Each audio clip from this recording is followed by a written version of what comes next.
Your After I started. fuel tax bill, Damn diverticular this thing. did you see how little it was? It's horrible too. I don't think.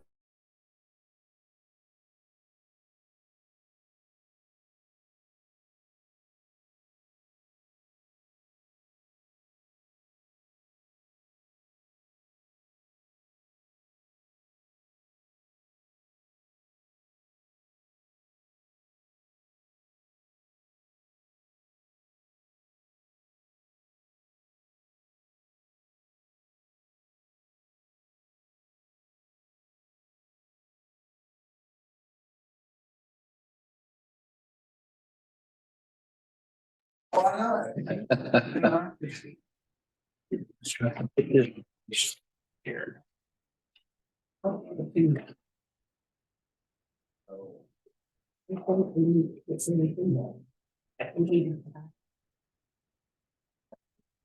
We ready out there, Miss Judy? The machine is on and we're recording. I'd like to open today's public meeting of the Port Commission, October the 17th. It is 10:05. And again, I apologize to everyone for being late. I got held up at work, working for once. Any comments from the public, please?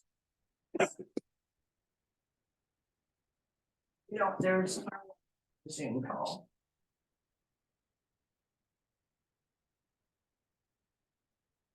Well, if there's no public comments, we'll move on to the consent agenda.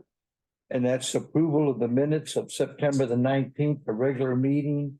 And approval of the presentation of the Harbor Masters report.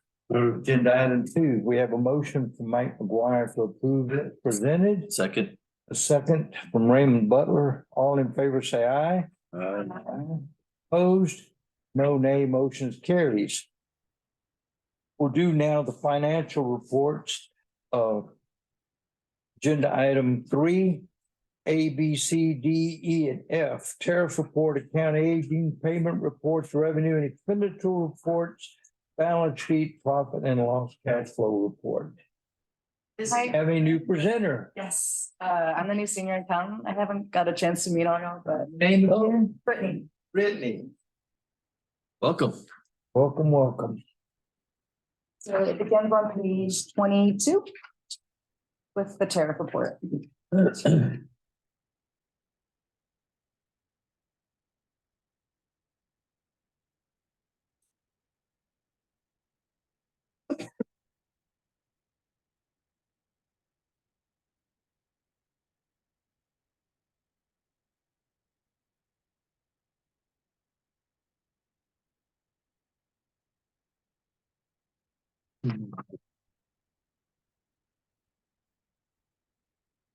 New rates take effect the 1st of October. Yes.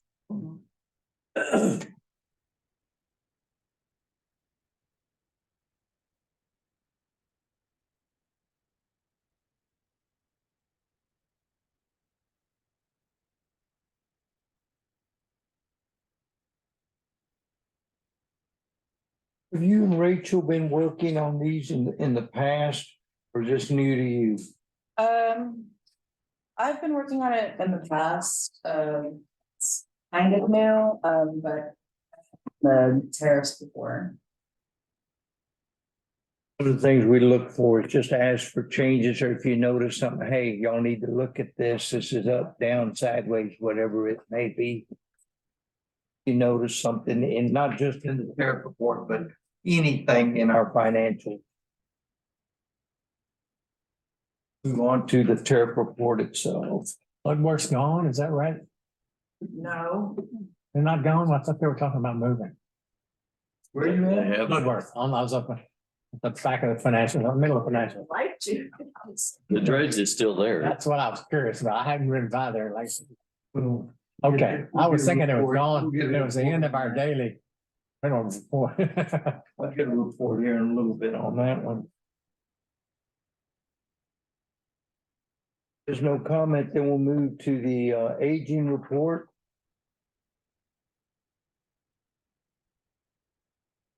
And there are some notes here at the bottom that Rachel did put on any sort of questions you might have.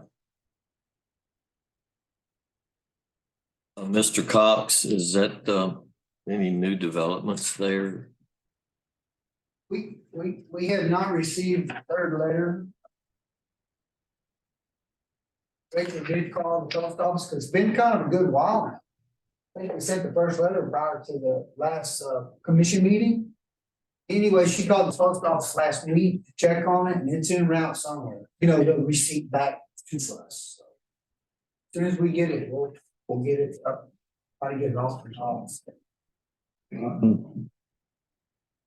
Substantially out of control there. And Mr. Hennessy, is that underway? We got our eyeballs on that one. Yeah, we did collect a big chunk of money from him, but now he's kind of falling behind again.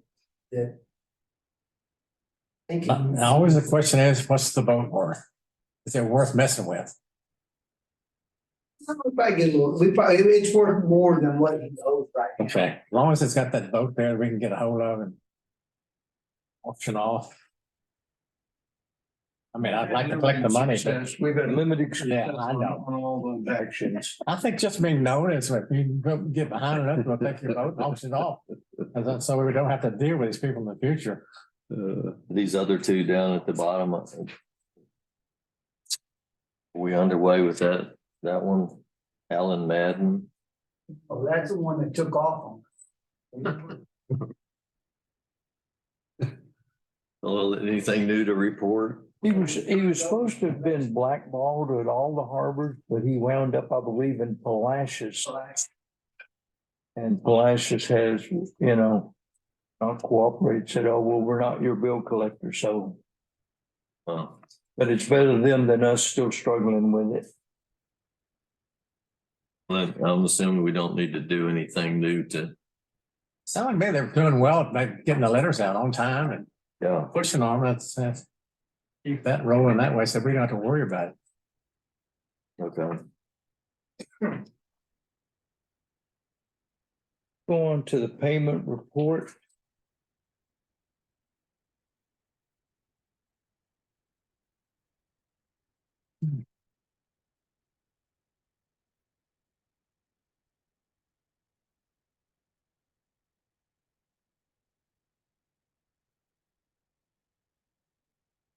Curiosity, what's an eyeglass repair? That you run into something, break your glasses or something? Oh, that's when that storm blew in. Oh. Blew in, and I was down there tying boats up and my glasses were off.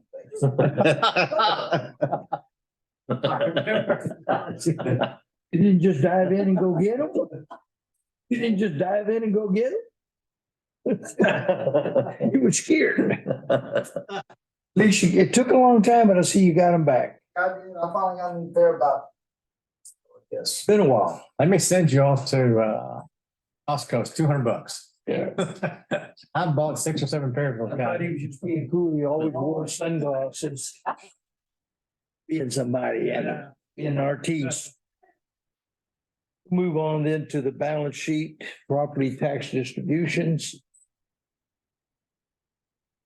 Well, let me ask a quick question. The floodlights, have they been changed to the Harbor Refuge for? They were working on doing them to LEDs? We paid for it to be done, but as far as I know, usually it takes 2 to 3 months for them to get that done, once we pay. And I misspoke. We're going to do D, the expenditure and revenue report. I just blew right at that. There's several items on there that highlighted.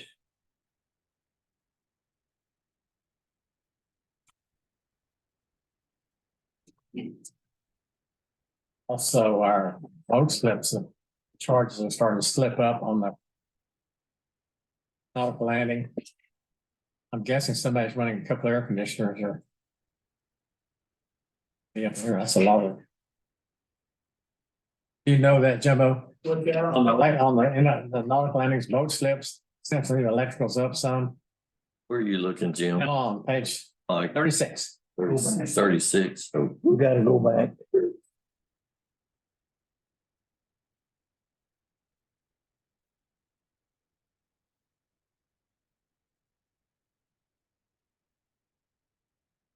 Those are, I didn't know that. No, I just. Well, as long as we're getting more than we're paying, that's okay, I guess. And the water and the sewer in the same way, don't understand, is that always being used down at the docks? No, that's true. It's on page 37. I did look at those and well, where would it be used? Unless it's at the docks.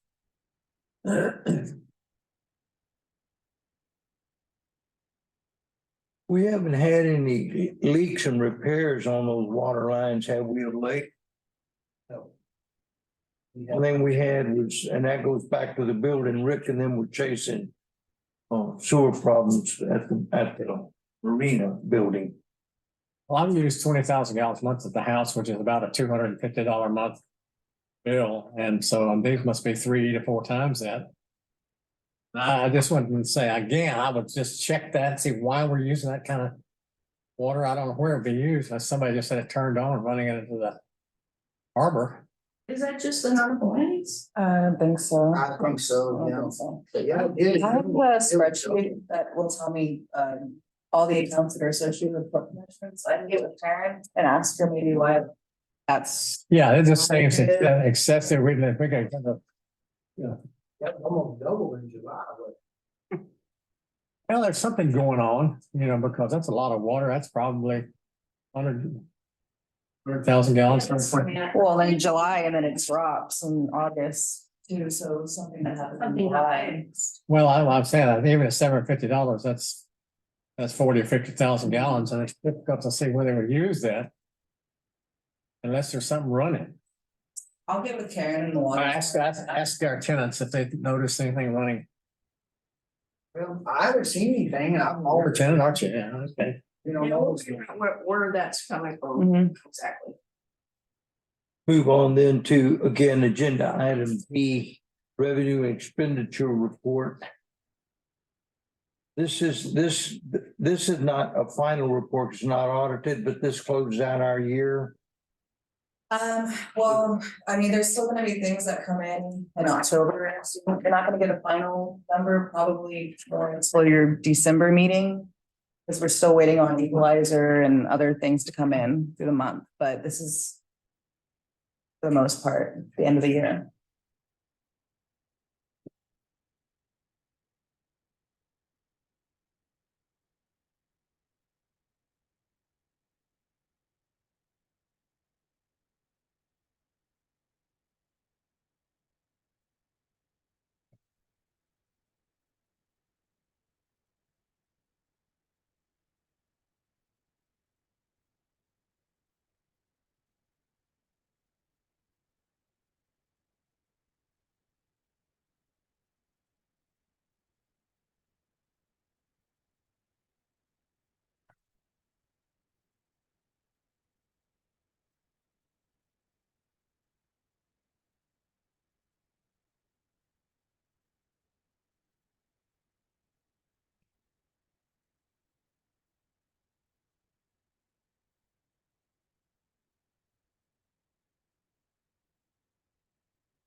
We on,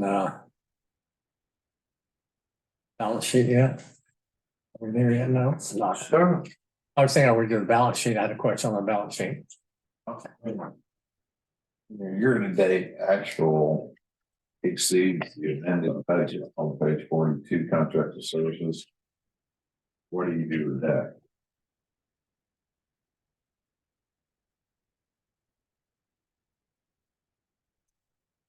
So that encumbrance is because of a PO essentially. So let me look into that and I can answer that next meeting. Just Yeah, because total encumbrance would be a PO essentially, you know, the PO for a port connection out there and the total is encumbered, but we probably haven't paid all of it yet. But let me look into that a little bit more. That's electrical area, or is that the? RM infrastructure, What's that, which one was that ever? page 42 page 42, top of the for Harbor of Refuge. Oh, Harbor Refuge, yeah. Not the. Yeah, we'll have to see what the detail was. It's most likely it's a PO. That's probably some of that engineering I stuff. think so. Yeah. Probably. I'm still over here on page 38. We're at the end of the year. And the budget percentages are just out of whack. You know, it's 41% on the revenue summary. And the expenditure summary is 36. And I don't know if it's that $1 million that got infused in there. It's a possibility, or it's also, I mean, it's probably also because, You look at the actual year current, about the middle of the page. It's 691,000 and the budgeted amount was 705, so it's real close. But yet at the end of that. We've got a, overage there, we've got what is that, 59% still left over? Not reflected in the numbers.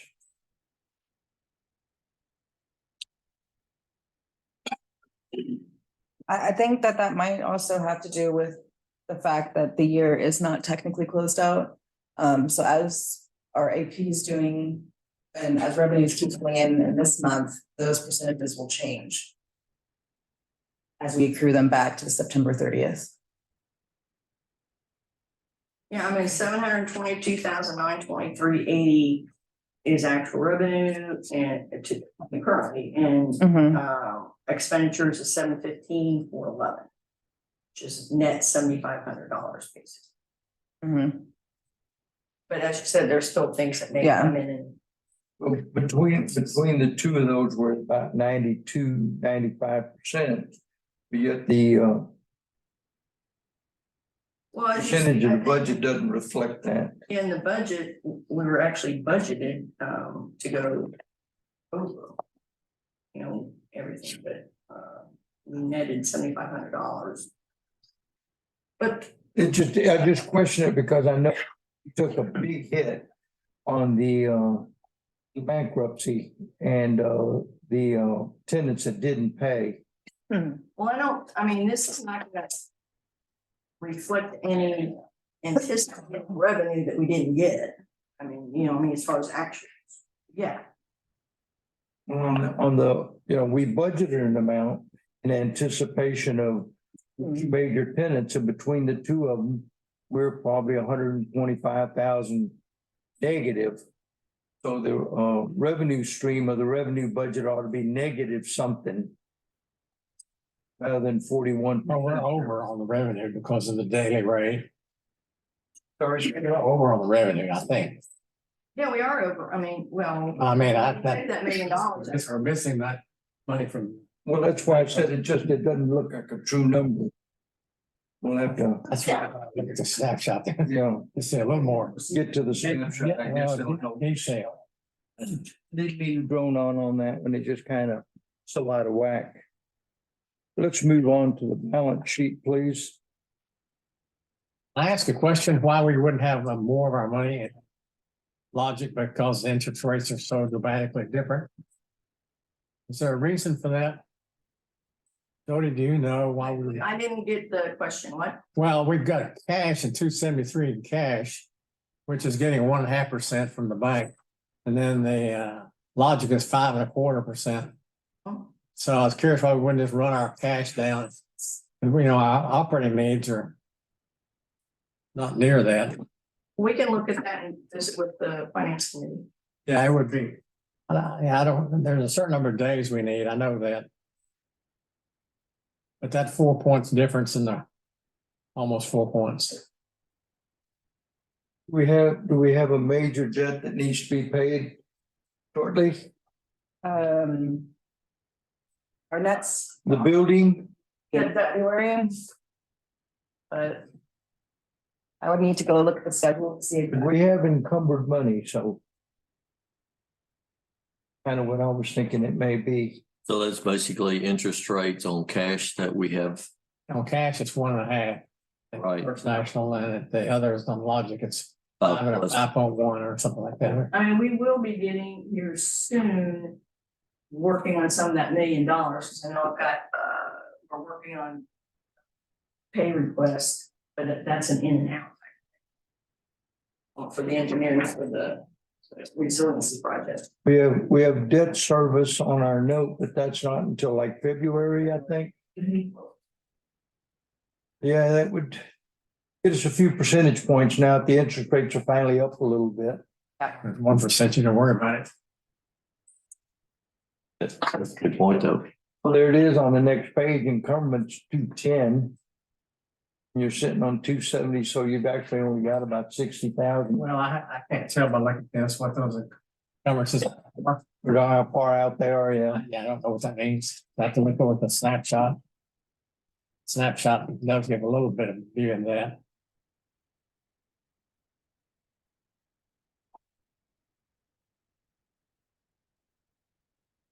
Yeah, it's different.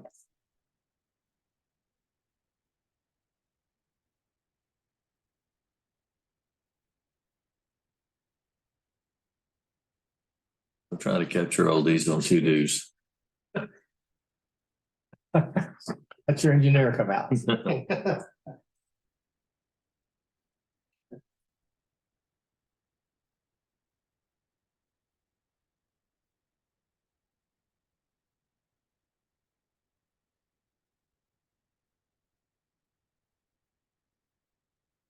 Move on to agenda item F. And that's the profit and loss cash flow report.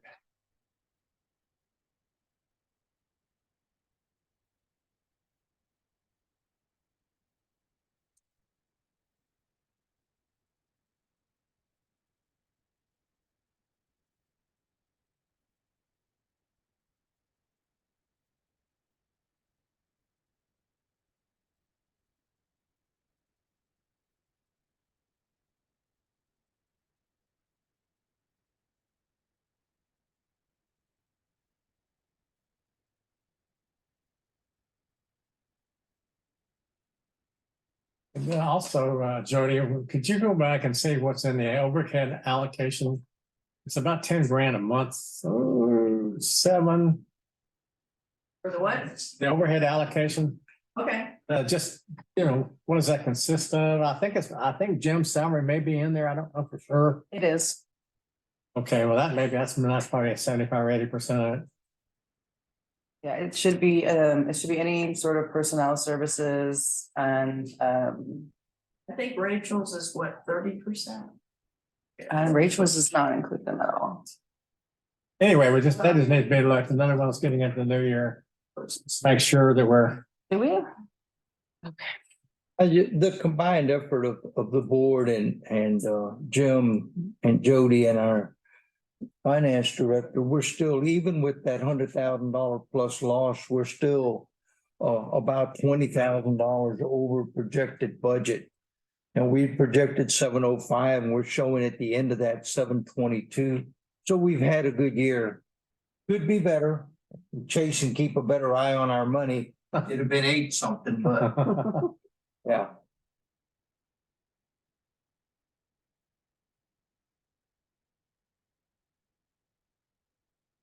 Any further comment? Well, yeah, on the encumbrances, there 75,000 encumbrances roughly. That's where that's it. I can't tie that back to 210, but I don't want to worry about it right now. Got, somewhere in there a while ago, I saw $80,000 in a payment due or something like that. Just on the encumbrances on the area, I know. Move on then to agenda item 4. Renovation nautical landings marina breakwater. We've not had much motion. Let's see what. Unless Max or something, I mean, I talked to them last week and they, part of why, like, they're, expressing frustration as well. They said they can't even pay bills right now. The entire state is shut down, so. They're waiting for their system to get kicked back in for the new year. You know anything, Matt, different than that? He may be on mute. No, you didn't. Matt?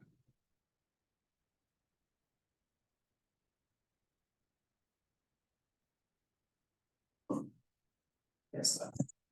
Yeah, muted. Can't hear you though, Matt. Anyways, there's no. We keep checking. It was Friday the 13th, and you said that. She did tell me, as soon as they get it released. It's Friday. Better be loud. I'll tell you, the state, that's disarray. Must be that, must be the legislative disarray must translate to others, disarray. Evidently, we have very little or no movement on the nautical landings breakwater. Let's move on then to. Yeah, okay, it's in here, it's under.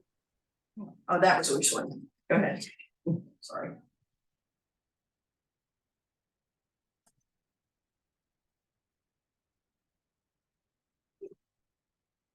So on, you want, item B, CDBG mitigation,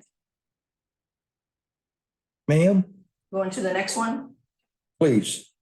On the CDBG mitigation coastal resiliency project. I think in your, right from the package, did we get a copy of the? There's the comments in there from Joshua Carter. That's actually, Yeah, but there's, well, if you go to this link, there's a copy of the monthly report, progress report. For August and September. And then Joshua did provide some comments to the question from last month. So we're trying to schedule a meeting here soon to where Raymond for sure can be in attendance and we can, go over those issues. They are anticipating meeting with the Corps by the latter part of November. And the issue here was mitigation of those oyster reefs that we really wanted to cover up. So they just want to discuss that. Okay. Yeah. But there, a copy of the 30% review plans are on the city's website. The project and the project transparency is in.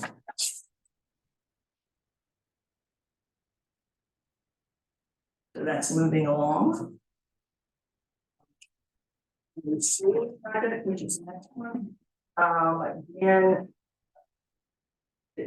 this is the one where she told me that they were totally shut down. They couldn't even pay invoices. It's the same issue. It is shut down. So again, once it reopens, then we're one of the first ones they're supposed to be doing. This was the water, right? Those large things. Yes. Is it time that we get Ms. Colquist involved in this thing? We've been dragging this out now for 3 years. I don't know that there's anything she can do until the state opens up, but yeah, once it opens back up and if we don't see any. Then and yeah, get involved. He has a vested interest in our community and it may be worth having I wonder how her she's doing. walk some things through rather than email it and let it go dead. Kind of like sending me an email. Yeah. Yeah. That don't work very well. I've got that in the works. Mr. Okay. Babcock is in the Alex, process of 131. bringing it back all up again. Got hijacked, some time back and ignored it. Move on if we would please, Cody. Okay, on the culvert replacement project, Councilman Tibbet and I spoke again with the representatives of Helena on September 26th. I had in part misunderstood what was said in our first meeting with them, so here I'll state my understanding as it is now. Without the use of the rail, it's obvious that the city will receive $0 in tariffs from rail. But initially, there may not be a big difference in the amount of tariffs we receive from barge traffic. Note that over the past 12 months, we have received $3,165.95 in tariffs from rail and $56,663.47 from barge. At the new 79 cents per ton rate, this same quantity would translate to $3,847.85 and $68,871. What I now understand is that although initially we may not see a difference in the barge tariffs because Helena will necessarily have to change up how they do business without rail in Port Lavaca, we could see a significant reduction of the barge tariffs from the Helena Port Lavaca operations over some time. They pointed out that this exercise to rework their operation may require new contracts and arrangements with other locales and vendors, which may have the result that once the rail is finally available, that they may not return to the same level of operation as they had for this issue. They again offered the $50,000 with no reimbursement and an additional amount up to 25% of the construction costs that would reimburse for the consideration of tariff dock and lease rates over the next 50 years. I did mention the option that Raymond Butler suggested last meeting, which was that Helena would pay for the repairs up front and the city reimburse over time. Since we had $300,000 budgeted and they offered $50,000, I asked whether it might be possible for them to pay the shortfall up front and the city would reimburse over 10 to 15 years. Clarified, Alan and I did not say that this would even be an agreeable proposition by council, but we thought it would was worth the dialogue. At this time, however, Helena did not agree to this option. They pointed out that when Helena made the decision to stay and invest in Port Lavaca with their new upgraded facility, it was with the understanding that the rail was available to the site. To restate the dollars involved, assuming the less expensive 12-gauge helical lock seam option, it's $639,850, less $50,000 for Helena, less $300,000 we budgeted, equates to $289,850 as a shortfall.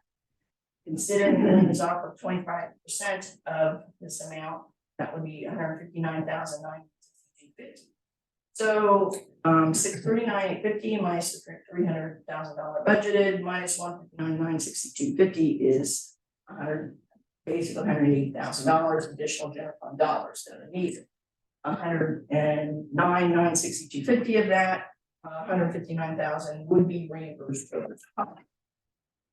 I told council that the book strongly supports maintaining rail service for the direction. With the general, in order to do that, this culvert must be replaced. But instead of spending general fund dollars now, you do have the option or the opportunity to utilize CBG MIT grant funds to pay for this project, assuming GLO would approve it. The cost will certainly be greater, but the dollars would be grant dollars. The risk, I guess, is to consider is potential lost revenue over the next 15 years. If Helena does significantly alter their Port Lavaca operation as a result of being without rail for 18 months or so. But none of us have a crystal ball, and not even Helena knows yet how they're going to work this out. A few notes for consideration. I'm fairly confident the GLO will approve this project, and if needed, I would argue that Hurricane Harvey was probably what caused the damage to the upstream side, which accelerated corrosion. But I can't guarantee the approval. It is also possible that we could get this culvert done in a shorter amount of time, perhaps 12 months. But with the pace that GLO works and all the projects that they had to look at right now, I'm being told that this is not realistic. I did speak with Michael Ada with the Golden Crest Regional Planning Commission, and there is the possibility that this could be funded with an EDA grant. But he didn't think that the time frame would be any better than GLO's. We still do not have any approval from the Union Pacific Railroad, so any award would necessarily be contingent upon Union Pacific Railroad approval. I did speak with Lester Contracting, and they will honor the bid through November 13th council meeting. Therefore, last Monday, council voted to postpone a formal vote on the acceptance or rejection of the bid to November 13th.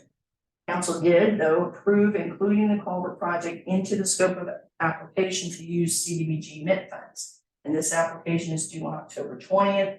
We're winding that down, and that will be submitted on time. Council's interested in the Port Commission's recommendation as to whether they should dip into general fund reserves to pay the shortfall or reject these bids and plan on using CDBG MIT funds, or if need be, apply for an EDA or other grant dollars in the near future. I would think we would know whether the project has been approved by GLO by sometime first quarter of 2024. So I think. Let me ask a question. For some recommendation from Port Commission. Realistically, I think council's leaning towards sticking with the CDBG MIT funds, but again, they posted formal votes at 13, and hopefully we will have, have some kind of response from the Union Pacific Railroad. I mean, originally we had offered to pay an extra $10,000 to expedite the review, and I was told that was not necessary. Now I'm being told that that wasn't an option in the beginning, that this project didn't qualify for an expedited review anyway. So I don't know, we're bugging them. I'm gonna ask, Comments, Robert? Well, I was gonna ask for Raymond's insight on this because you forwarded the email to us about the Port of Victoria getting some grant funds, and I think specifically those funds are going to be used to expand the rail service and what type of competitive advantage that gives them over us in a situation like this. Well, I think at the end of the day, we have the advantage over Port Victoria because we've got a deep water channel right next to us. I'm thinking my sense of this is that we're not really pushed by time. It seems like that Helena has got a workaround, at least short-term workaround.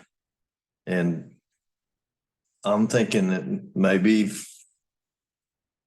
we should take the MIT fund option and see how that turns out.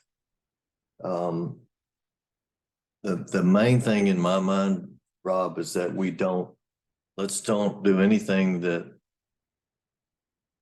does not, we need to make sure we have the ability to use a rail long term.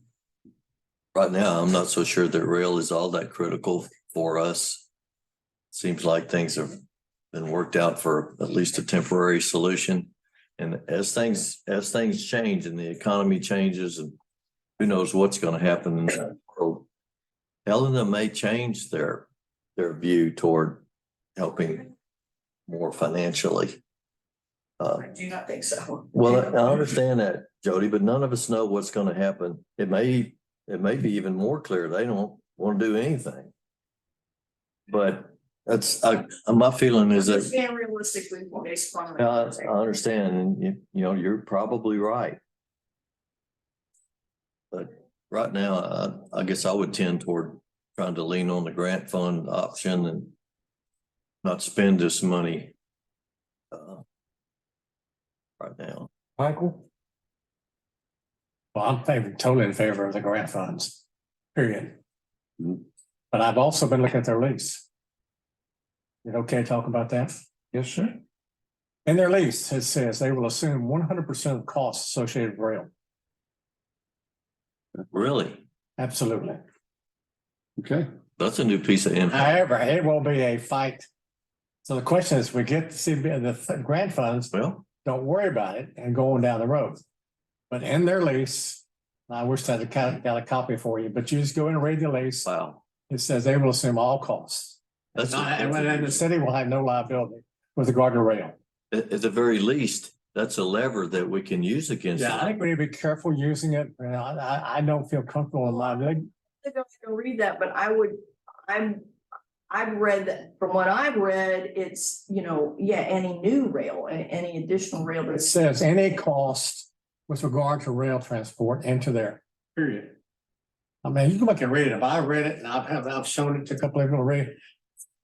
If we're gonna get involved in it, we need an attorney's advice who is experienced in real estate law to the depths.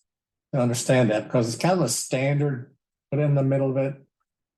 So I would totally be in favor of going and getting the grant funds. Because I don't know if we got time or not, catch next year, but in any case, I'd go after, because save city money.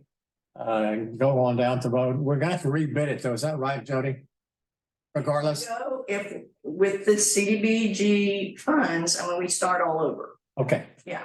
And maybe we can be more clear about how we want things structured with regard to the cost of the pipe and stuff like that, so that possibility of separating that out and us taking the responsibility. We'd be dealing with grant funds, so don't have a lot of flexibility with how we do things. Whatever they allow us to do. I don't think it's a pain.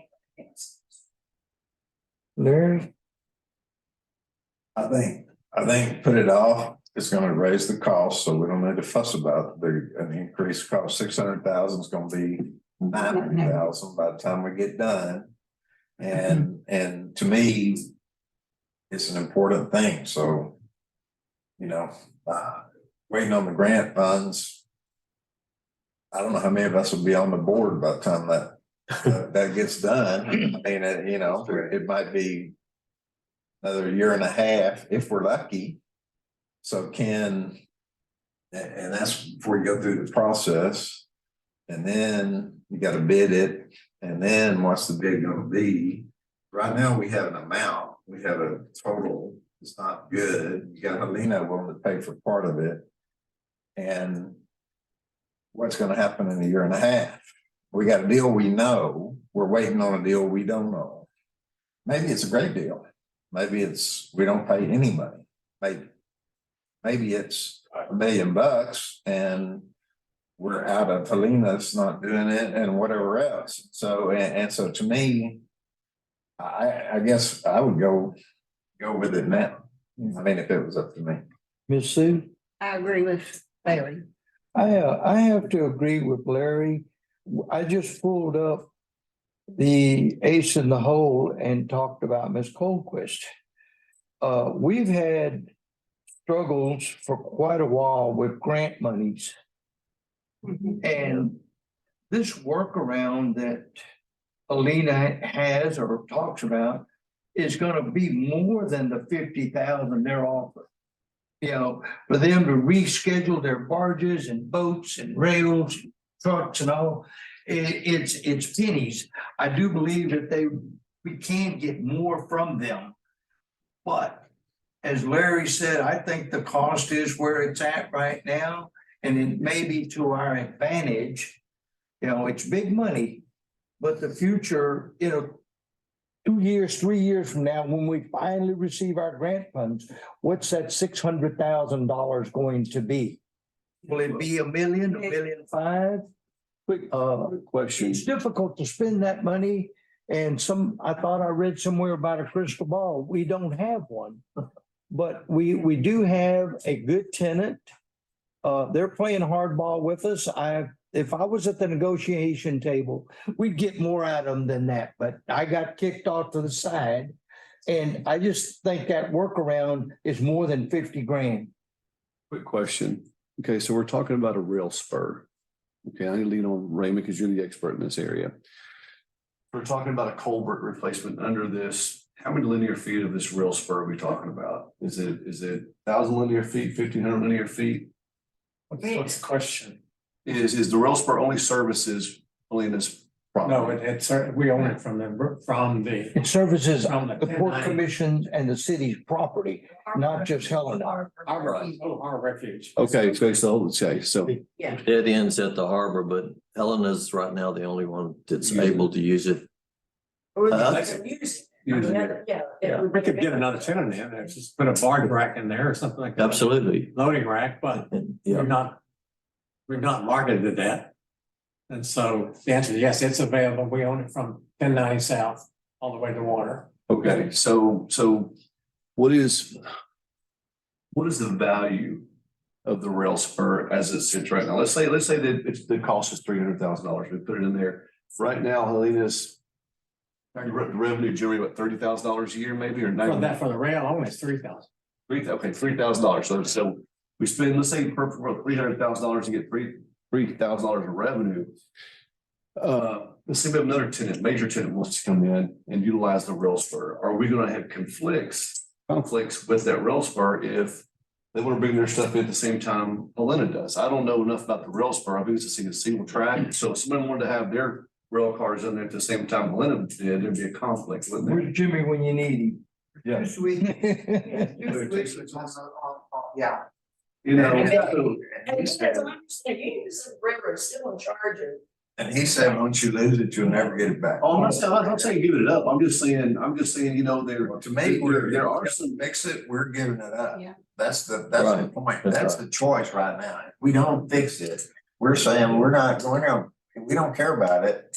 It's gonna be 2 years, maybe. Helena, you do whatever you do. We don't know when the hell we're gonna get to it. It'll be sometime in the future. And so we're telling Helena, we're not gonna do it until we get the grant money, unless we get the grant money. I mean, my question is this, though, are we giving Helena too much weight in this, in our calculations? Well, the argument that they're making is that here's their argument. We're gonna leave if you don't take care of it. They didn't say that. That's exactly what I would infer. I've been in lease negotiations all my life. Well, I mean, Today, and that is the again- exact kind of argument you get from a tenant. Speaking in truth, they did Yeah. not say that. You know, so, you know, they're a business, they're gonna weigh their options, you know, and one of the things we have to consider is the competition among other ports in our area for their business, you know, and they've got their 1 yard between here and Victoria, and then Victoria is very aggressive, you know, that's why I asked Raymond, you know, is there, Yeah. you know, are they a legit contender for that business? I don't think so. Okay, Victoria's not. okay, Well, they've got 10 million bucks approximately invested in their property. okay. They spent 6 or 7, 8, however on the building. And then I don't believe they're gonna walk away. And if we do, Now, there's a couple of things that put us on our heels, and that was losing 1 or 2 of our tenants and then getting caught up with the TECQ and all, and COVID, we've been dead in the water for about 3 years. Okay. There's progress could have, and we were making till we got stopped. And I would like to get us back on that track again. I mean, because, you know, spend the money on the rail spur with the value. In my opinion, it's only a value add if we have the ability to market it and you know, actively market it and generate some competition out there to get another potential tenant. Because with the revenue that Helena's generating for the port right now, I don't see it beneficial. I would say put it off here. We're not giving it up. We're just saying we're not gonna fix the culvert, which inhibits the person's or a tenant's ability to bring rail cars in, but we still would have the spur. I don't think that Union specifically take away the spur. And because I mean that's a huge chunk. it makes For $3,000 worth of revenue. It doesn't make it sense. makes no economic sense Yeah. whatsoever. Yeah, I mean, But that's if we want to hold on to it. That's right. And that says, we're the city spending 600 or 700,000 bucks Yeah. in order to do that, because that's really the you know, choice. do we hold on to it and we look at the developments over in the Seadrift area? We've got, what is it, the mineral people that are coming in that are backed by the DOD. Yeah. You know, that are DOJ or whatever it is over there that they might see some value in it, say, well, then you contribute to it. Again, we've been put back on our heels because of the TECQ and the former tenants and their conduct. Mhm. Councilman Ward, please. I just have an observation, having been on the council for a number of years. It's been my experience that invariably when we start delaying things, for some reason, they don't get cheaper. It always gets more expensive. The way we treat our customers in a town like Port Lavaca, word of mouth spreads so quickly that people that may consider coming here, I don't know, they don't treat you very well or whatever, and then it may not be the truth, but that's what happens. And so my thought is we have delayed or we have postponed a number of things since I've been on the council. And every time it's more expensive. Oh, yeah. And then we ended up having to go back and do it. Yeah. And just from my observation of being on the council, probably would have to agree with Larry that we go ahead and do it. We bite the bullet and work for hopefully, like you mentioned, about the point comfort. If we're talking about business spreading, changing, coming in, whatever. Yeah. We want to make it as much as attractive as possible. My problem with the grant is we've seen these grants before and there's stuff that we've already received. But we haven't released, they have not released the funds. Oh yeah, y'all have got it. We've got it right here for you, but you can't touch it. Now we're talking about applying. Yeah. Victoria's already gotten their money. They've applied. They may or may not get it for a year or two. Now we're at the back end of the process to start. I'd rather us go ahead and bite the bullet.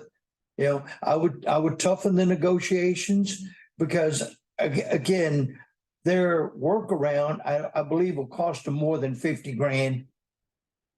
So it's to get them to the table, show them that their lease says, hey, y'all are doing 100%. We're going to work with you. Would you do 50? Yeah. Again, a little more forceful negotiation. I think I've changed my mind a little bit. I believe the urgency to go ahead and do it is a good business decision for us. Sooner or later, we're going to need to do this. It's going to have to get done. We are facing what I'm thinking is very probably going to be a deeper and wider ship channel. I think that's going to happen. And when that happens, people are going to be coming here. That rail is going to be a huge asset to get people in here. So the other piece of this though is that we should pick up on Mike's observation that lease somewhere in that wording, we need to explore what that wording really means to Helena. And like you're saying, the negotiation may change based on that discovery. And let's see where that takes us. But long term, we got to have this rail, guys. And if it means. But we need a junkyard attorney, real estate attorney. Yeah. That's what I call yellow dog attorney. Yeah, there you go. Yeah. But that's I'm trying to get to Jody's numbers here. Jody's good on numbers. yeah. But anyway, so how much after they pay, if Helen's going to pay 50,000. We're So. 289, and then Helena's over time. No, that's a loan. I got you. We're no way born money. We don't be involved with a tenant in a loan basis at all. Never. Well, my observation is this, is that for a company the size of Helena, offering a mere $50,000. Right. They really devalued what they believe the rail spur is worth to them.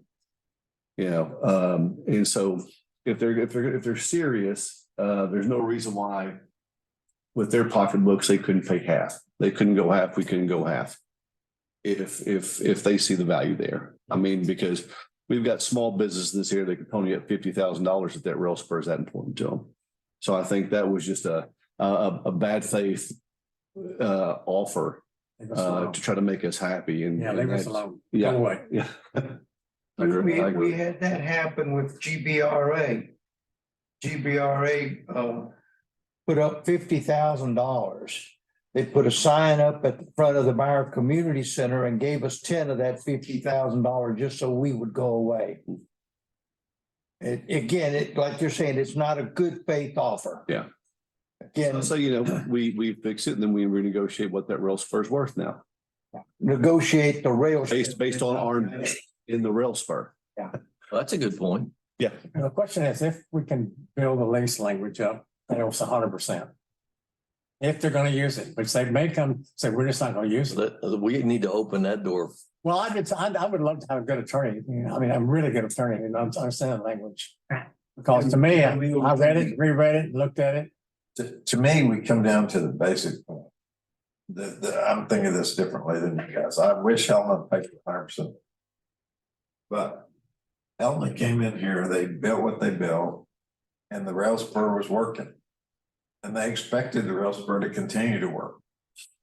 Okay, they happen to be the only customer right now, but it's a rail spur for anybody that's available, not just Helena's rail spur. Yeah. It is a rail spur, city's rail spur, doesn't belong to Helena. Okay, so it breaks. And now they're supposed to pay for it? I mean, it seems to me like. It says so in their lease, Larry. Well, that's debatable. It's not debatable. Well, that's up to you. I mean- You can say it's not debatable, but I bet Helena can find somebody that says it is debatable. And so the point is, the street broke to my house. Okay, and when I built my house, I thought I was gonna get a street. So to me, it's not about, Helena's the only user today. I've heard so many times how Port Lavaca is gonna be incredibly changed in 10 years when I've read it, heard it from people, whatever, maybe it will be. I've heard it. Have y'all all heard that? I mean, I'm living in Rockford right now, I just don't know it. And so anyway, I've heard that over and over again. And so but we're not gonna fix a culvert. I mean, come on. We're not gonna fix a culvert, we're gonna debate it.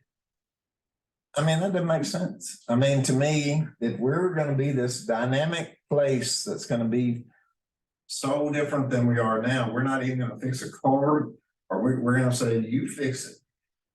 You fix it. That doesn't make sense. If in fact it's said in there, they could be responsible for putting the rail back after we tear it up to fix our culvert. Right? Anyway, to me, it just seems like if we have the dreams and thoughts that people keep talking about, this is a culvert.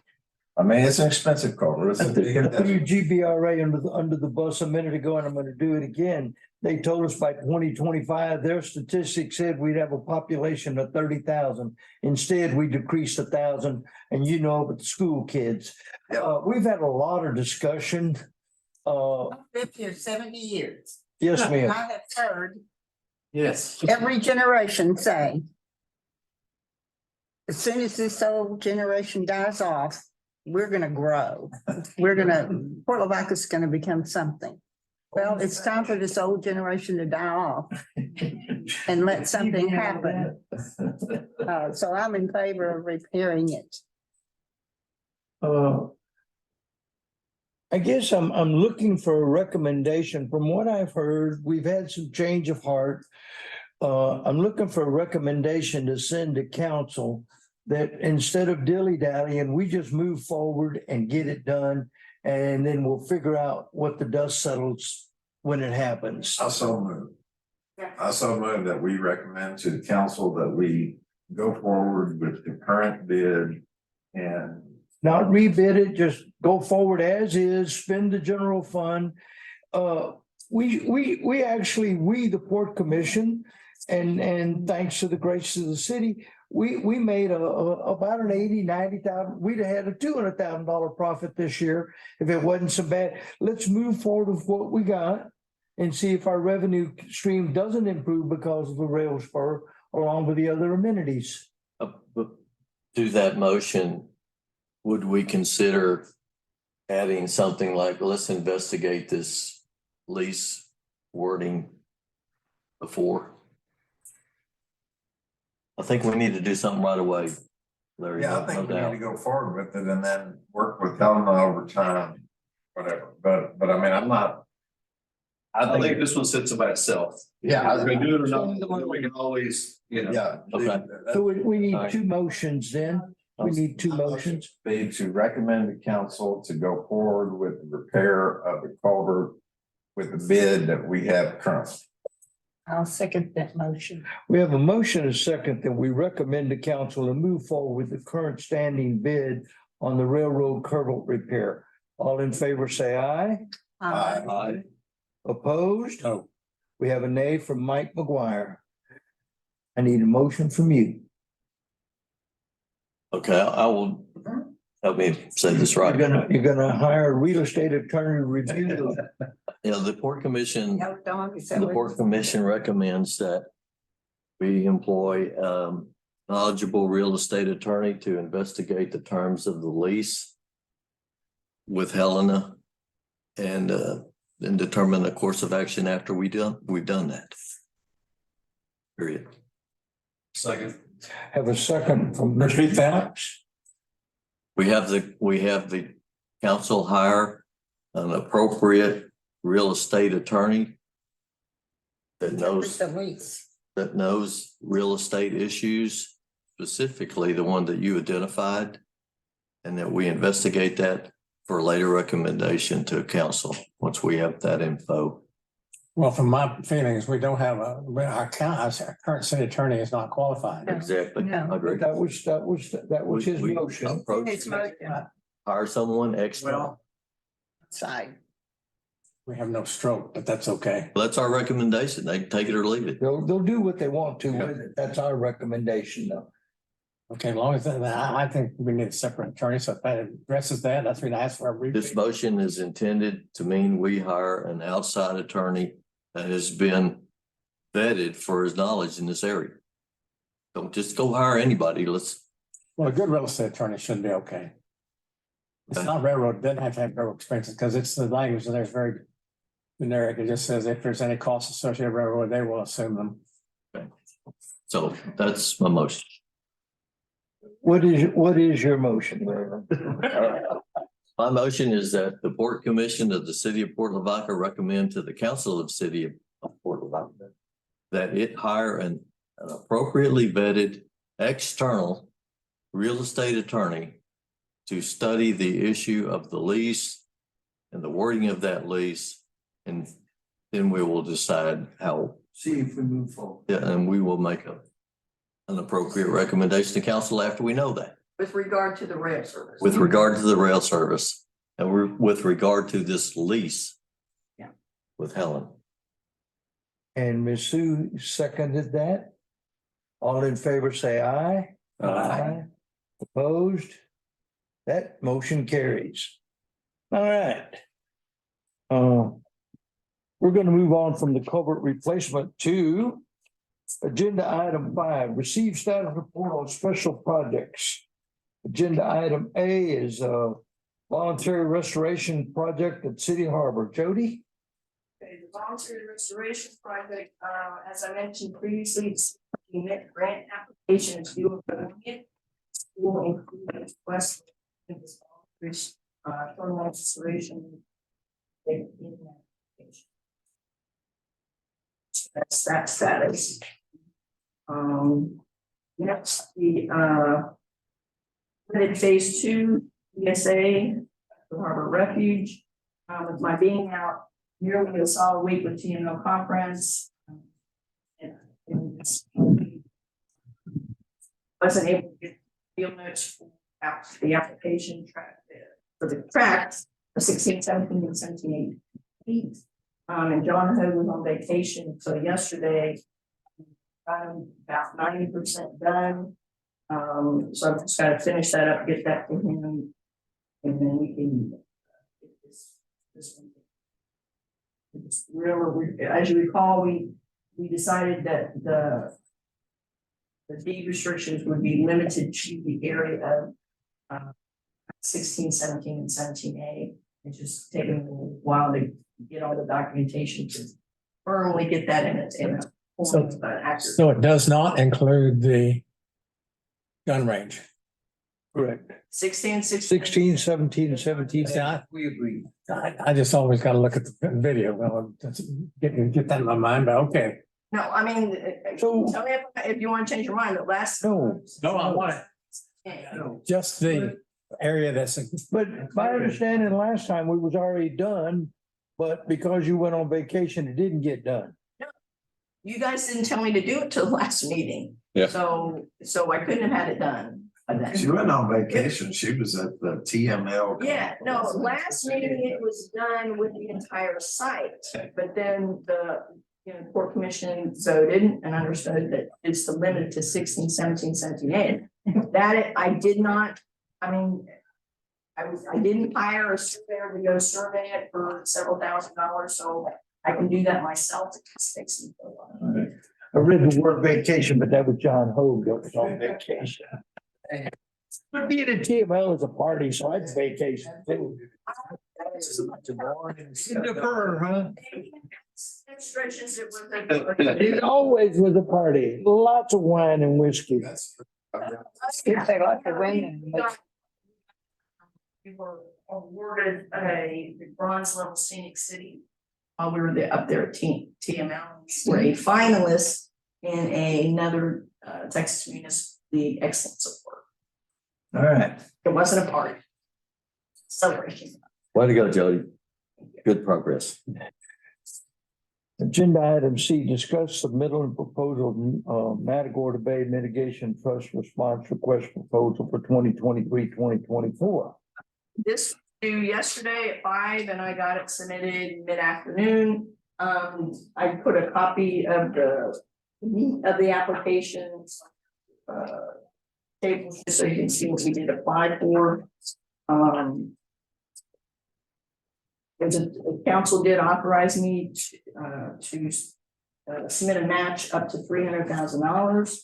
And so the project includes extending the 10-foot wide lighted shared use path from where it ends in Bayfront Park down to the edge of Smith Harbor. The construction of a timber dock for fishing, crabbing, and three transient boat slips with a 10-foot walking path behind it. As well as improvements to the parking lot with various green infrastructure options included to help go around range from parking lot. As we got looking at this project, it was I was cautioned not to include anything that was within an area that we leased or anything that we were generating revenue from, and that's why we stopped it at Poor Boys Lease. But later when we can get Poor Boys Lease over, this project would be expandable if in fact it's found that these transient boat slips are in demand. That's what we submitted, and we should know whether we got it by sometime in January.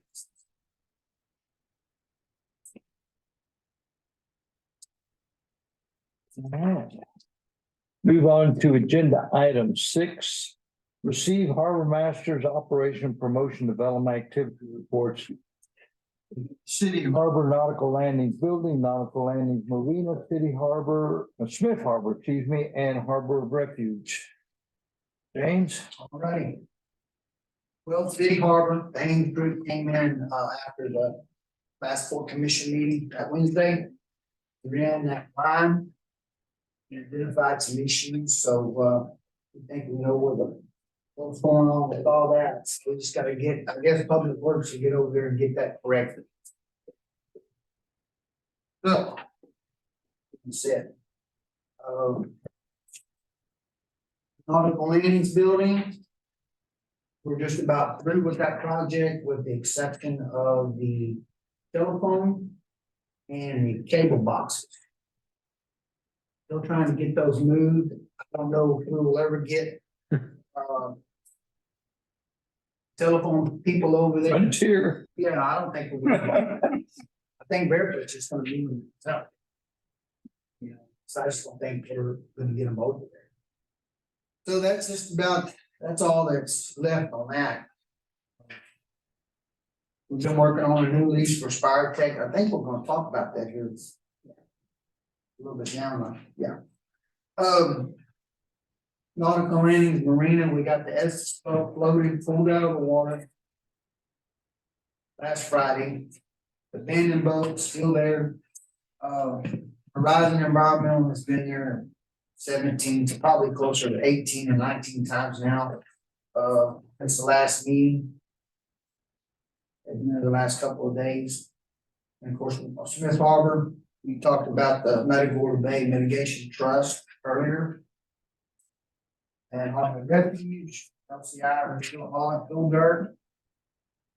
Encore has got all their equipment off. All they have left to do is do some cleaning, some, trash, timbers and stuff like that picked up. Of course, we already talked about the railroad culverts. And the other day, I talked to Henry School with Manson Dredging. I talked to him in Jody's office, we both spoke with him about the dredge pipe. And he was supposed to get back with us and he didn't, but we sent him a letter, or he didn't call you back, did he? No. No, I didn't. No, after we talked, but what we did, after, talking to Anne Marie and looking at our options, one, we couldn't go prior to, whenever we initially made the contact with him. We didn't have any written documentation of it, so and considering legal fees and everything involved, we told him that we would accept the rent from January 1st through the 16th when he picked up the vote. So that's what we're waiting on. Which he had committed to pay. And we accept the immediate removal, so that we can use that area?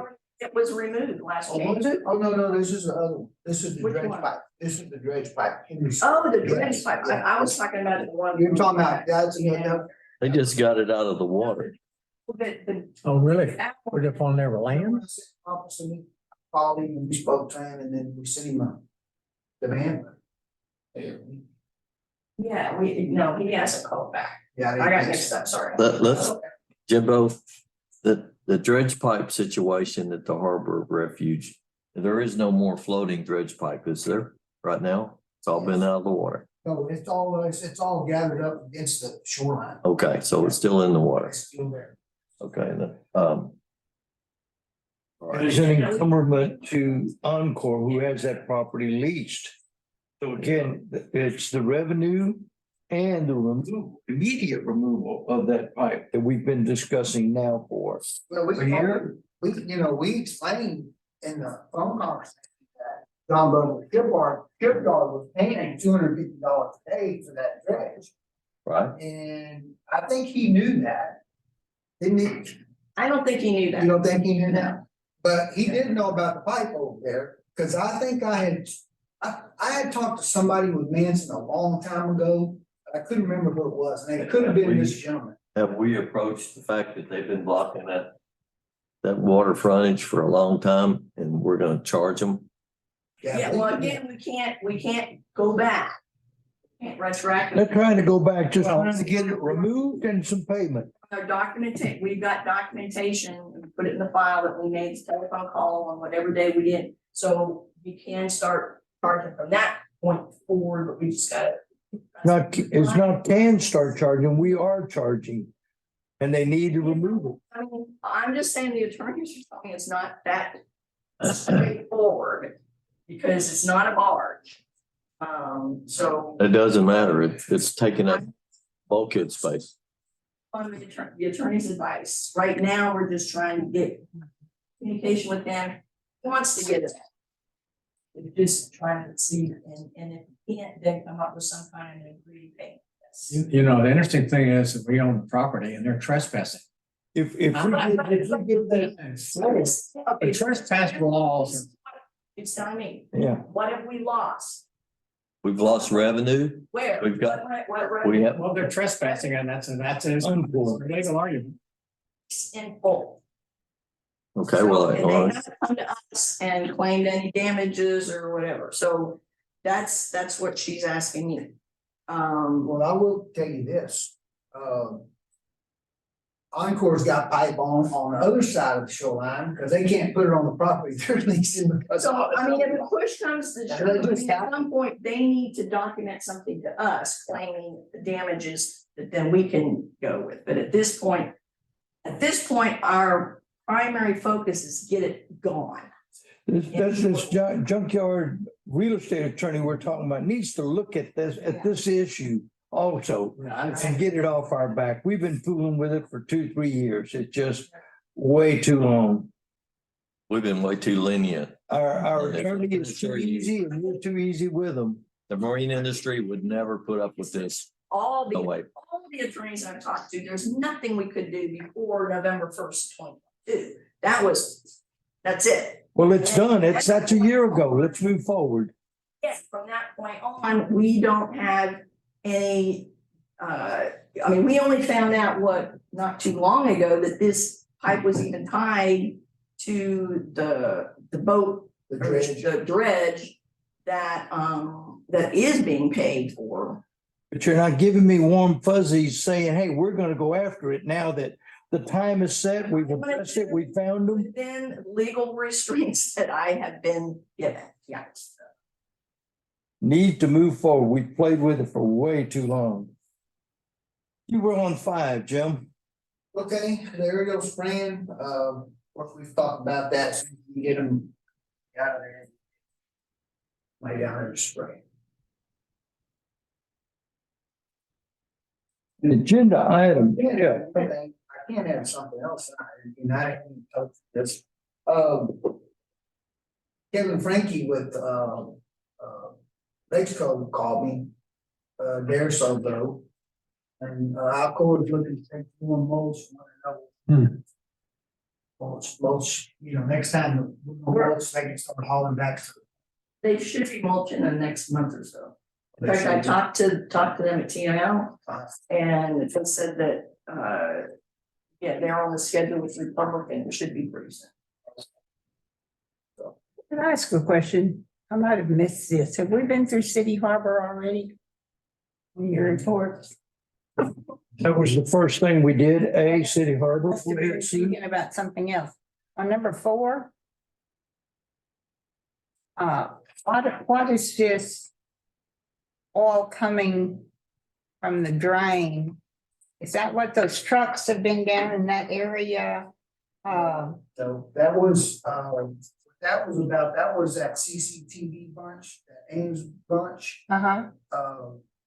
They actually went and, we had some issues. with Storm drain, city park. What did they find out with their little cameras? That the sewer was spilling over some kind of way into the storm. It seemed like we had a lot of grease. So we had a That's been one of our tenants was putting their sewer water into the harbor. Some restaurant has to be being doing that. Gotta be. Out of all of And it's been a case or. So a restaurant was overflowing. No, dump it. The grease. The Gotta- grease was plugging up, evidently. The restaurant's grease trap was overflowing into the sewer and it was overflowing into the city's drain pipes and overflowing into the harbor. Therefore, making what the harbor people have to come out and clean it up.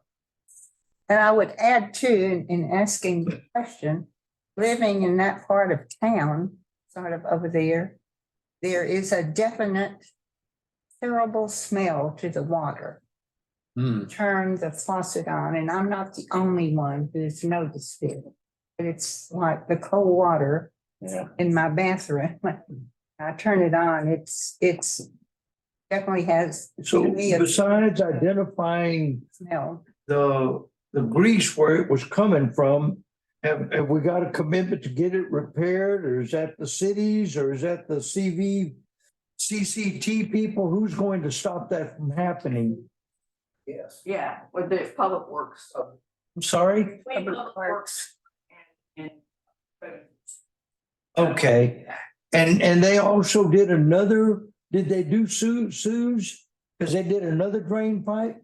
We went up, and then Wayne, this was, Wayne wanted to run that, and so what we did is we ran the, you know, the outfall there that it's in the marina, but it's down by, down Live Oak, right there by the base camp.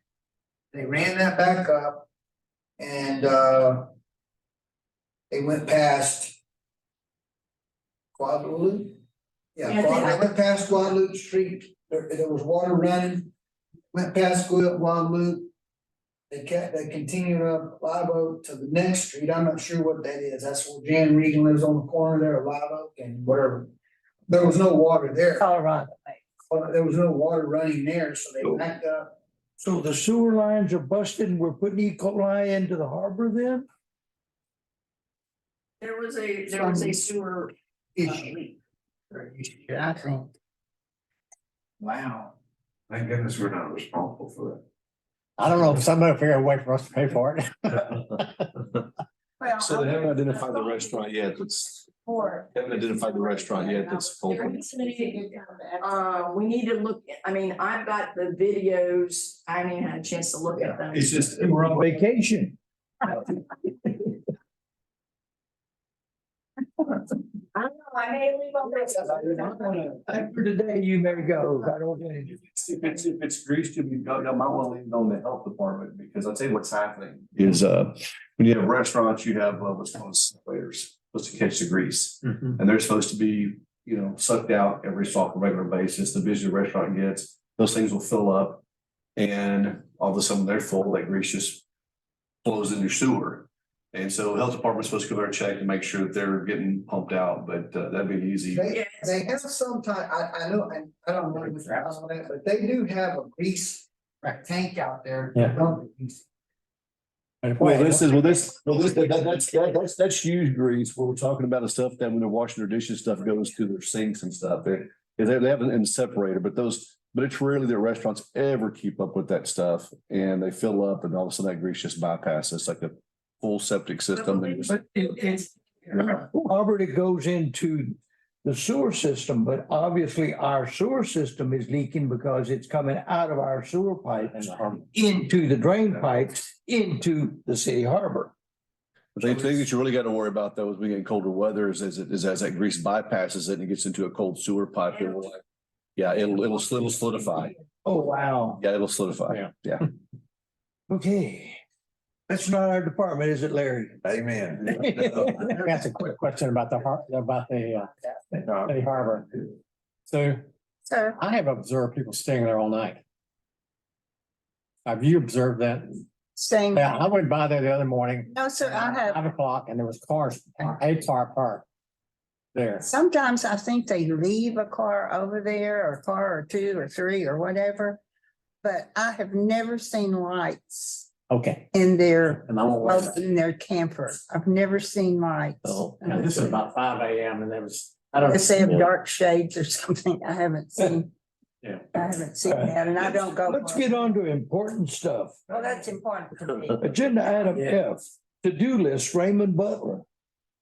Where is that? I don't see that here. Where is that? Right here. It's before page 67. Okay, so what I'm trying to do is, where? It's right underneath your agenda. You want to borrow mine? Here, Raymond. The crane is still there, but Okay, still trying to get it. thank you very much. So what I'm doing after every one of these meetings, I go home real quick and I try to capture to-do lists for us. Well, it's still with you. Okay, so here we are. Y'all can read them, but the LED light situation is coming up pretty regular here at Harbor. That's all. It's still here. You brought it up again this morning. Well, I did, but I was asking whether it's been done yet, and it hasn't been done yet. Right, Okay. right. Okay, so the breakwater project, we discussed that, Fisher Harbor scope reduction issue breakwater. That's the mitigation deal on the oyster beds. We're working on that one. That's still underway. The culvert repair, we beat that one to death. I think we're okay on a path forward. We'll just have to see what happens with the council and with the attorney. Dredge pipe, we just got done talking about that. And we did agree to charge them the typical barge docking fee. I think there's probably about 1,200 feet over there. Liveaboards, we did decide that we weren't going to do liveaboards anymore, except for one, like one person would be an overseer. We would allow one liveaboard for that. I think council maybe still. Jody, y'all remember? I don't. We discussed it in the workshop.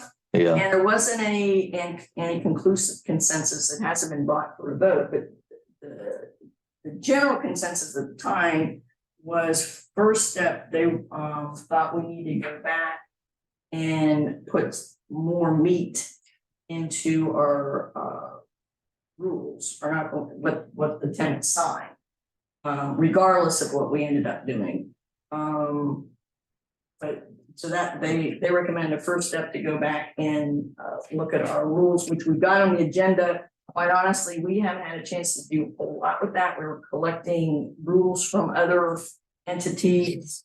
And I don't know if I was going to suggest maybe if Port Commission wanted to assign a couple of people for a committee to kind of put something together to bring that back, or let Jim and I just continue to work on that. But that's kind of where we're at with that. Yeah, I've been kind of sick. I think I was supposed to. Oh, okay. We'll pass on that item. Yeah, Go ahead. we'll just leave that hanging out there and keep us posted the next time.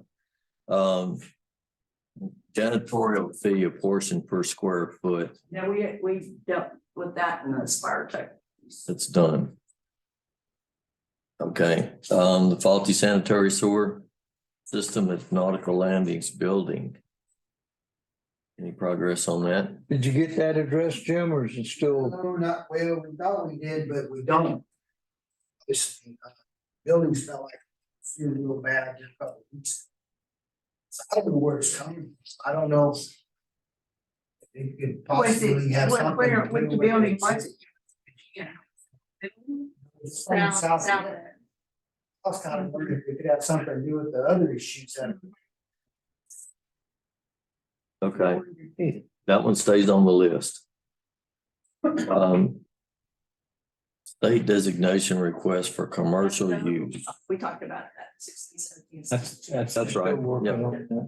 Yep. In progress. Okay, and items I captured this morning, I'm gonna put when I get home. Investigate the water and sewer situation at Nautical Landings Marina. LEDs at HO at Harbor Refuge, we still got that one hanging. Nautical Landings rental arrears, that's the account aging for the delinquent boat slip folks. We need to keep pinging our way on that one. The balance sheet, we talked about the interest rates, taking as much cash as we can and put it in the 5.25% interest rate bearing account. There's been no movement on Nautical Landings breakwater project. We still need to meet on the oyster mitigation. Jody, I'll make myself available when you want to do that. We beat to death the railroad culvert situation. I think action, 2-step action plan going forward. Dredge pipe, we just talked about. I'm gonna leave that on there. And the grease getting into the city harbor, that's a new item. We'll hang on to that one and see how that goes. That's all I recorded this morning. So there we go. All right. You're welcome. Go ahead and keep it. Okay, thank you. We'll move on then to discuss new lease with Spire Tech International. Jody? Following the discussion. Meaning of adjustment of the rent payment space include adequate funds. Service of the world associated with the South Hospital. Well, on 9. 9 came from 6 tenants plus the data room plus Jim's office plus the marina. So tenant would be online. The rental rates, so the rental rates proposed are as follows. As we discussed, the premises lease would be $1.25 per square foot, so that's dollars. Restroom, break room, janitorial. $34. We're assuming the janitorial for the south end. Yes, over $600. The balance takes place with the day room on the north end. Trash service, $30. And these are all monthly charges. Electricity, I've rounded up to $240. So whatever they had last time, I think in the additional multiplier we had on there. 8. Water and sewer, $30. So a total monthly rent payment of $2,210. And again, before finalizing the lease, Jim, I don't think you've done this yet, because I think you got sick. You need to take pictures of the interior of Spire Tech to be included as documentation of the current conditions in their lease. So the action discussion we need to make today would be, for approval of the rates, the term of the lease. They would like to see a 2-year lease with a possible extent option to extend, but they would like to have a 2-year lease with or without an option to extend. And then including an annual NCI with or without the 2% minimum, 5% lease. So the 1-in-1 doesn't satisfy their needs? Well, I'll be honest with you. We would prefer a 2-year lease because I tell you, these annual leases are bogging us down paperwork wise in the office. Get everything. Yeah, these leases are getting, You can handle it pretty well without getting. their leases are getting tightened up well nicely. I don't have an issue going to 2 years. I don't know about the rest of the board members. Good, I'm good with it. Good. Yeah. Michael? Yeah. You're all right? I'm not gonna argue about it. Let him go talk about it. Most of the members appear to be in favor of One the question. 2-year lease. One quick question. One question though. I'm looking at your electrical rates. Yeah. They also, the homeowners got a electrical rate increase, almost a penny a kilowatt hour just for the transportation, excluding the charge for the charge for the energy charge. But whoever AEP owns all the transport lines. So they increase it penny or 3/4 of a penny. I don't know where you get the 04586 because you also pay a transportation charge too, don't you? This is our rate. What this is the change in rate, our Jackson rate. And so we had established, we had no idea how much really that any one area is using. Now, Spire Tech, we did at one point have a dedicated user. We don't have that anymore, right? Okay. So all this is what we had agreed on before. And that had been basically based upon historical use of that office space in that year. Yeah, but we're Multiplied by 18.1%, which is the difference between the electric cost rate increase in Jackson per kilowatt hours. And that's what it is. If we need to do something else, we can do something else. What Michael's referring to is if you shop the advantageous rates, tax title and license plates, they're around 9.5 or 10. or 12 today. It's about twice what we're showing here. Well, I Does the think city have an more advantageous rate than the general public? no. And actually, This is our kilowatt hour rate. but the thing about it is that But what do you- there's a long argument to go into this, but the city is actually paying about 15 cents because you get paid for load charges, you get paid for. And Maintenance charges, installation charges, delivery charges, and Yeah. toll charges. the question I've got is we just paid a bill of $2,900 for the last month. Is that what it was, electric charge for last month? Something like that. For July, July. for the landing building. nautical landings, $2,900.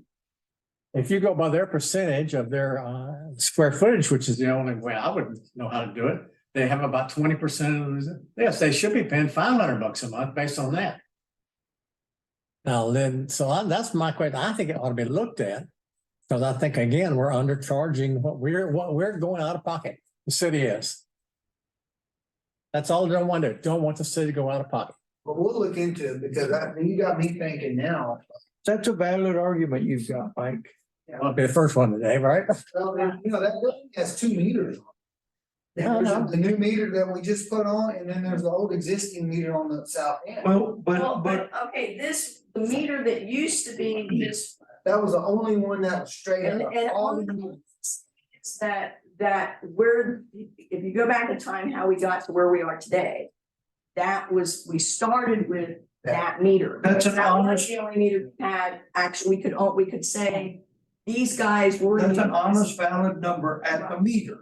At that time, and then all we've done, which right, wrong, or indifferent, is taken that historical figure and multiplied it by 18.1%. We've been making a mistake. Again, we've been cleaning up these leases and with Michael's conversation, just now realizing that we are 50 to 75% under cost on the electrical. Because AEP charges the delivery cost, the line charge, the pole cost, the fuel cost, everything else. Right there, you're just paying for the meter cost, the electricity itself, Yeah, but none of the deliveries. I can't believe that bill would be that much money now that I'm thinking about it. Okay, I wonder if they I lumped think- them all together, the the- marina, everything. Yes, $100 was everything. I'm looking at, it's the boat slips, it's the Harbor Refuge floodlight, it's everything. So I think that everything, I think the number that Jody has is correct when you break it down. Look at that. It is correct for the meter, but it doesn't have the ancillary cost, the hidden cost, you know, the tax time and license plates.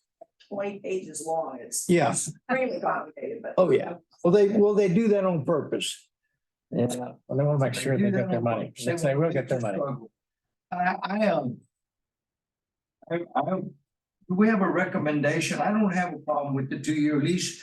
We discussed it. It's $240 for electricity. Yeah, I mean, I look at that and if we need to go up, I don't really authorize Jody to investigate the electrical, otherwise improve the rates as it's. Your recommendation is we accept the leases presented after having reviewed the electrical charge and make the necessary adjustments. and then, you know, annually there is an MCI increase, is it gonna be MCI or MCI with a 2% minimum, 5% max? Well, the MCI with the 2% minimum up to 5%. Okay, I mean, it's So either, that's- either or, it's either CI straight or the 2%, 5%. We're, This is a new. I don't understand why there's a question there. I just think I just use MCI, they fix. We want a 2% minimum with a 5% cap. And then that answers. That's what the council put on us. No, and this is a new lease. We can do what, that was for a specific lease. We can do whatever we want on any of it. MCI. For MCI. But Really, the thing is, see, right now, we have, it's been very advantageous to us to have that 2%. Because currently, the MCI is 1.5, 1.5 at most. It's one and a half in the last year. I think that it needs to be a two-way street. And if the MCI is 1.5, then that's what it needs to be. Let's be consistent. Let's not change the rules as we go along. This is. Consistency. So which one do we want for this? Just the MCI. I would do the MCI. MCI, The 2%. Yes, we understand that. yes, ma'am. Being consistent. Don't be changing the rules so much. These leases Okay. are starting to work. The other thing, Jody, is somehow this lease does not include our holdover charges. And then we worked on getting that in there. You know, the 200% of our daily rental for holdover. I will ask him. It's, well, why do we get a lease is not the same as the other lease? You go look at our other leases. This is, I pulled this one straight up the one she sent me as being the standard. It's not the standard because it doesn't, I guarantee you, look at the other lists they have, the whole level rate. Guarantee you. Right now, it's just, they just said, it will tap your hands. I will ask her that. I mean, she did review this and. Let me just make a comment. I think we need to get standard rates, and I'll guarantee you, much time as I've I put can in, say, I didn't write this. Thanks. I didn't write this. believe you take my input and say, assume it's wrong, because it is. No. Well, it is. I'll tell you what. Serving with attorneys is the most difficult thing that I've ever run into, and I hate them with a passion. All right, we're gonna move on. We got a Motion. Wait.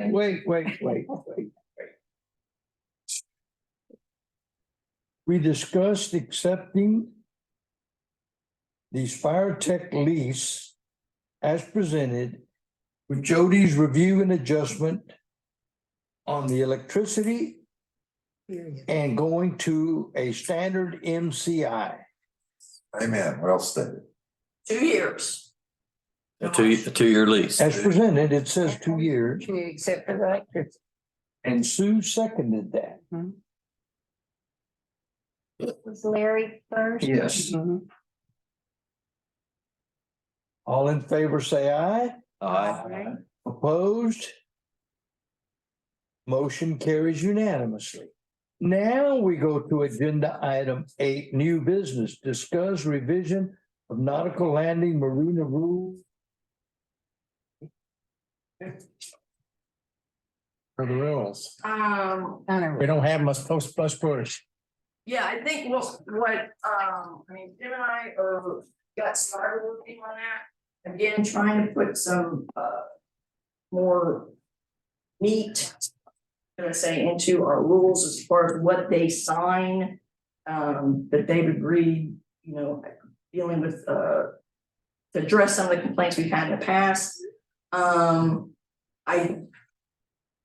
We've been doing some checking and there are a lot of marinas that don't necessarily out and out eliminate liveaboards, but certainly limit the number that's approved. And that in that case, there would be additional charges or additional rules associated. But in our case though, Jody, we do not have the ability to manage that. And I felt personal danger going to that deal when those people were down there. Personal danger. I think the thing is, if again, we gotta be real specific, if we allow one. Under what conditions do we allow one, or we just don't allow any? We would certainly accept itinerant people coming in 3, 4, 5 days, 8 days. But if there was a discussion of maybe allowing one little. Holdover, one holdover. We did say that. And that holdover would have 6 months. oversight, supervise what's going on down there. That was part of it. At least reported to Jim. Yeah. But bottom line, I guess in summary, it's a work in progress yet. And council has been made aware of the recommendation. They did discuss it. It was in a workshop setting. But they basically asked us to work on the rules before bringing everything back to them for the. When we started this, I think Mike was here at that time. There was like 40-something rules. And we sat down with Ms. Regan and several other people and narrowed it down to about 8 or 10. Because there was, you can't chew gum on a Tuesday night walking down crazy stuff.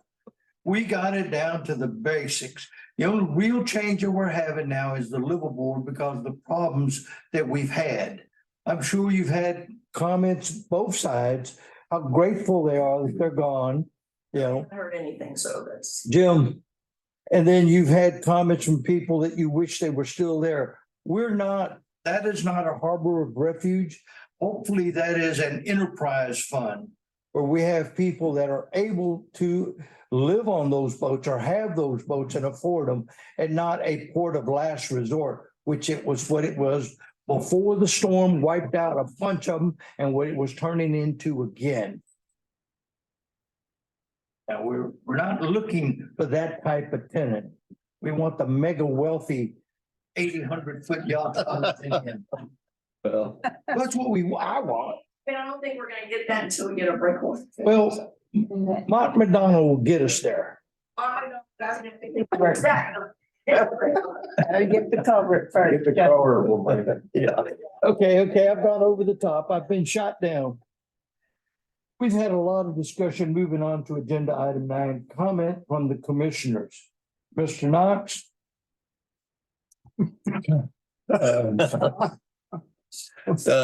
Just I'll go back on record as I'm not in favor of liveaboards in any capacity whatsoever, because in its essence, those liveaboard have to follow whatever rules you have. They're only as good as your ability to enforce them. And it's like having an apartment complex down there. You know, if something's always going to happen, you know, until we decide at one point when we are able to scale that we're going to be in that business. But I don't think we should be in that business. Just one less thing that we have to worry about. My comments. Don't have to call the police out as often. Michael? I agree with Robert. Next. All right. Gary? I am good. Taylor? I'm just fine. I think it's a pleasure being able to disagree and still laugh about it and be friends. I agree with Robert with the liveaboard situation. Well, that's what discussion should be. You That's should be right. able to err and whether you agree or disagree, you have that right. And still walk out of here shaking hands and being friends. Raymond? Two things. I really second Sue's comment about the team spirit that we have here. We get stuff out. Sometimes we disagree, but at the end of the day, I think we're doing a pretty good teamwork effort here. And I do agree that we do not need liveaboards down there. What falls on me, and we did, and I don't know why we're winding up still discussing this. Well, we did wind up voting and we were adamant that we do not want liveaboards. We did. There's people trying to adjust the rules and stuff.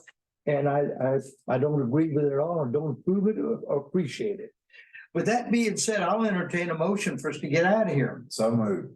Oh, Larry. Second. Up and ready to go. Mr. Knox says he's ready. All in favor, say aye. Aye. Opposed? Aye. All right. We're leaving, right? Motion carried. No longer paying school taxes. We beat 12 o'clock. Good. We're not on the discussion. Did they make a mistake? No. It's all that reduction and all those. They took it against my fixed rate, not the true rate. So my fixed rate went to 0. Here. I tell you, that's. Son, where you guys gonna get your money to live on? You don't tax me. Come by and check. Now, a lot of people. Yeah, that's. Back